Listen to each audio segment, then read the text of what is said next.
So it's all just general stuff. I think I have a story, but I just want to ask you some questions, get some quotes. So what brings you to Rhode Island? I know, when you finished here.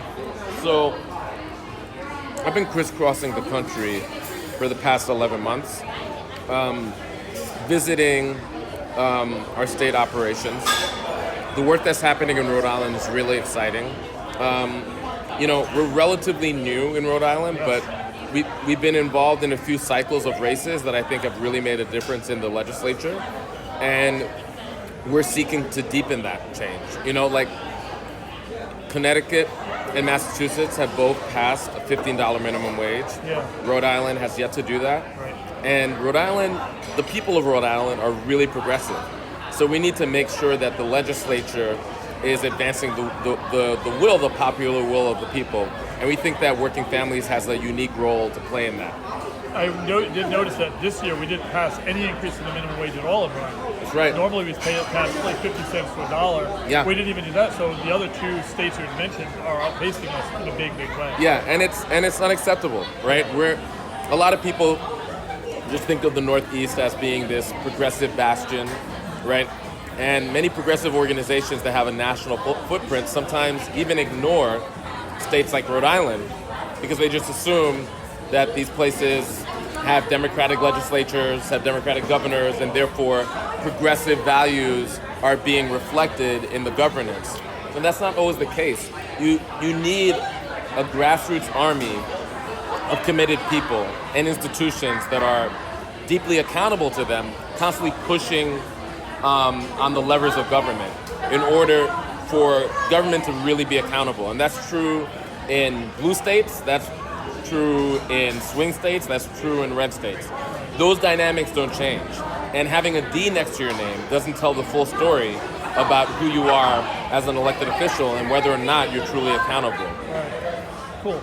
So what do you think our ground game is going to be like in Rhode Island? I mean, you're here, I assume, to look at some of that. Sure. I think there's a lot of exciting things to talk about over the next few years in Providence. Yep. Because of term limits, it creates opportunity for a new sort of crop of leaders to take the reins in city government. Yeah. And we think that in 2020, there's a number of opportunities. Can I listen in? For progressives to take power in the legislature. Right. And so we're going to be very, very aggressive over the balance of 2019 into 2020, recruiting and identifying people to run really groundbreaking legislative battles all around the state, right?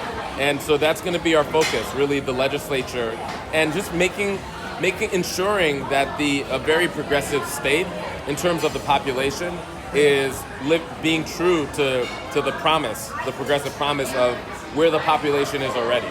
Yeah. See that idea? I noticed a lot of people feel that there's a disconnect between our current Democratic leadership in the state and the people of the state who have very different values. Yeah. I'm thinking particularly about things like gun legislation, where there's a person right now in the southern part of the state, Dennis Canario, who is very outspoken in his support for guns, but has literally quit his own Democratic town committee today because of that disconnect. So you would like to see us get more in line with Democratic values? Yeah, I mean, I think absolutely.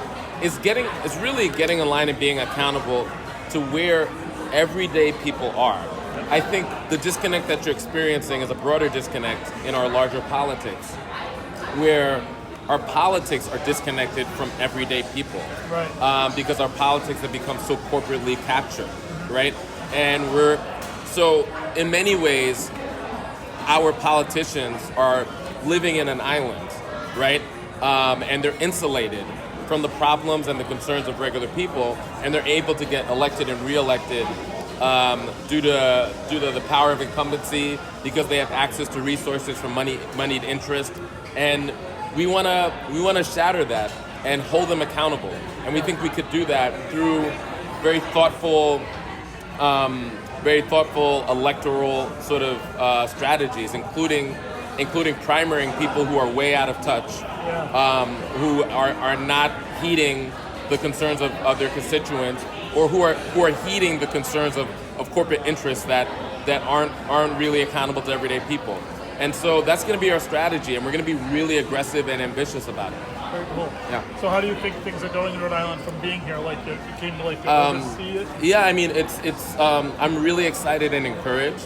I think the work that the staff with Georgia has been laying down over the past few cycles, the wins that we had, and honestly, because we're a relatively new presence in Rhode Island, I think initially many people in the political class maybe didn't take us seriously. Right. And I think they take us seriously now. Oh, I think they do. Yeah. That's true. Yeah. Thank you very much for your time. Thank you. It was awesome meeting you. Right on. Happy to have you. Take care. Hi. Hey.